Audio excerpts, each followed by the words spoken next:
Hello, আসসালামু আলাইকুম। তো আজকে আমি গরুর গোশত রান্না করব। গরুর গোশত রান্না করার জন্য আমি গরুর গোশত সাথে সুন্দর করে সব মশলা তেল একসাথে দিয়ে আমি সুন্দর করে গরুর গোশতটারে ভালো করে ম্যারিনেট করে নিচ্ছি। ম্যারিনেট করে নেওয়ার পরে আমি চুলাতে বসায় দিলাম। চুলাতে বসায় দেওয়ার পরে আমি সুন্দর করে এই গোশতটা আমি সুন্দর করে ভালো করে হালকা একটু সিদ্ধ করে নিচ্ছি। সিদ্ধ করে নেওয়ার পরে এই গোশতটারে আমি বাটিতে তুলে নিতেছি। বাটিতে তুলে নেওয়ার পরে এই গোশতটা আমি সুন্দর করে একটা শিলপাটায় একটা করে ভালো করে ছেঁচা নিতেছি। ছেঁচা নেওয়ার পরে এই যে দেখেন আমি সুন্দর করে একটা করে গোশতটা ভালো করে ছেঁচে নিচ্ছি। এই দেখেন আমি কত সুন্দর করে ছেঁচে নিয়েছি। ছেঁচে নেওয়ার পরে আমি আবার চুলাতে নিয়ে গেলাম এবং চুলাতে হালকা তেল দিয়া পেস্ট ভালো করে বাইজা মশলা টশলা একসাথে দিয়ে আমি সুন্দর করে এই গোশতটা ভালো করে আবার ভালো করে সুন্দর করে আমি গোশতটা আবার রান্না করে নেব। রান্না করে নেওয়ার পরে এই গোশতটা খাইতে এত ভালো লাগবো যে কেউ না খেলে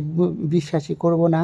তা আমিও এই যে দেখেন আমার গোশত রান্না করা শেষ। এখন আমি খাবো। এই যে একটু লেবু নিয়ে নিচ্ছি। এখন আমি এই গোশতটারে মজা করে খাবো। তো এইভাবে গোশত রান্না করে খাইলে সবাই অনেক মজা পাবেন। তো একবার ট্রাই করে দেখতে পারেন।